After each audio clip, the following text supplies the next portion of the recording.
deadline'as, tai yra galutinė termino data. Ir čia turiu uždėti sausio 12 dieną. Deadline'as sausio 12 diena. Va. Ir man pažymi projektas, kokia yra pati reiškia galutinė data, nuo kada, sakysim, pas mane projektas jau turi problemų. Ir tol, kol šita data nepažeista, sakysim, aš truputį pailginu šitą užduotį, dar truputį pailginu. Ir matot, kada tik tai tą datą pažeidėm, iš karto pas mane yra pranešimas, kad pažeistas deadline'as. Bet projektas vis tiek toliau stumia darbus.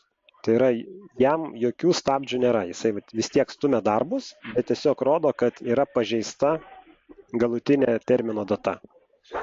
Čia galima kažkokius tai sutartinius įsipareigojimus ir panašiai sudėti į kai kurias vietas. Ir constrainto tipas tai yra